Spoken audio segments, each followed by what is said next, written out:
Time now for sports on 104.7 The Cave. Here's Ned Reynolds. Mike, the intern, Ned Reynolds in the studio on a Thursday morning. The NBA Finals open tonight, and I think Denver is pretty favored going into this one, don't you think? They are in this first game by 8.5 points, and that's about the way it should be. Denver really did care about who they played in this for a couple of reasons. Number one, Miami was very fortunate to even be there. They were a play-in team, and they have ridden the magic carpet all the way to the championship round, including knocking off the Boston Celtics. But when the Denver Nuggets played Miami, that means Denver got the home court advantage.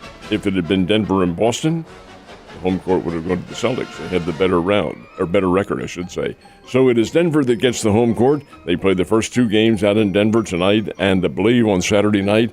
And in this first one, Denver an 8.5-point favorite over the Miami Heat. We'll see what happens. Basketball's a very interesting game. It is. It's exciting. We were talking about it at band practice last night. Even though we don't have dogs in the hunt, it's good for the game, not great for ratings. All right, speaking of, and I actually brought this up too because I go also in that respect, you could probably say the same thing about the Stanley Cup Finals. Not great for the fan bases, definitely not great for the ratings, but pretty good for hockey. Hardly what you would call hockey-oriented. Las Vegas versus Florida. Come on, these are not necessarily world capitals of ice hockey by any stretch of the imagination. The interesting factor is that Miami will be the center point for all of the championships. Miami Heat will have a couple of home games at least on their home court, and the Florida Panthers, who are based in Miami and playing in that same area, will also have at least a couple of games. Stanley Cup opens on Saturday in Las Vegas.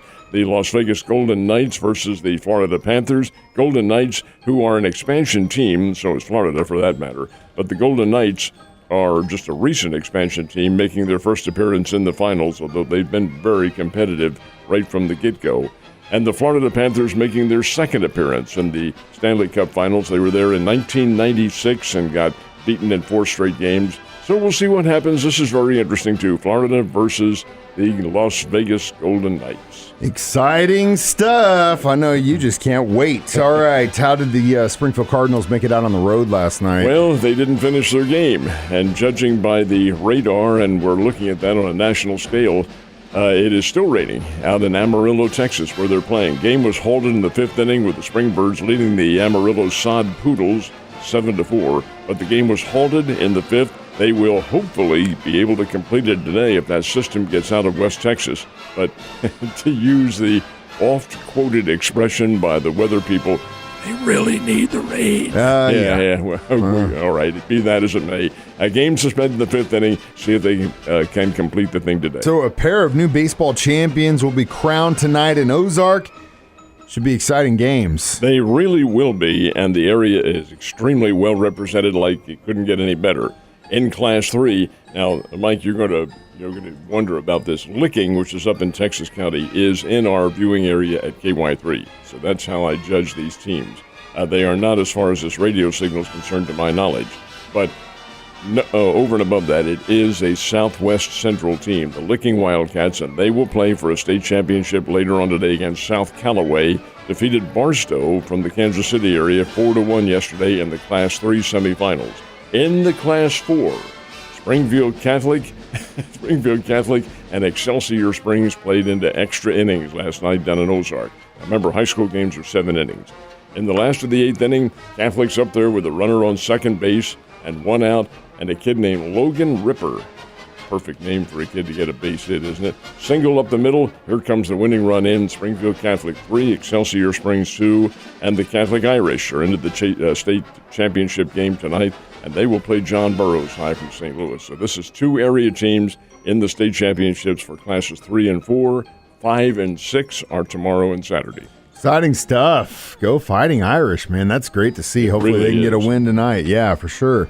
All right, so we do have some golf happening this weekend. That's, kicking off today or tomorrow? It'll tee off today. This is the Memorial Tournament, which used to be played during the Memorial Day holiday and would start on Friday and end on Monday, Memorial Day, but that's not this weekend. So the Memorial Tournament, which is on the Jack Nicklaus design course in Dublin, Ohio, will tee off today. And while it's not a major tournament, it is one of the biggies. 38 of the world's top 50 players are in there. All the big names, other than the live golfers, are in there playing in the Memorial Tournament, which does tee off today. It's a big one, huge purse that they're playing for, over $4 million. Hey, that's pretty good. And those guys will be out there firing away in Dublin, Ohio.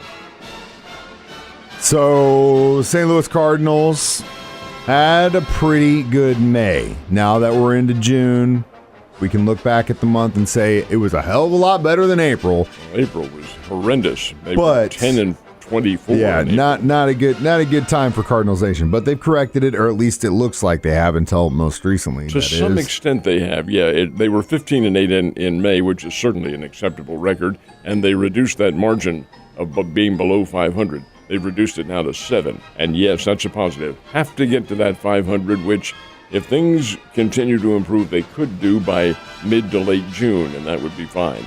They are going to be missing one of their players. The guy has not been in the lineup since May 5th, and the guy is Tyler O'Neill.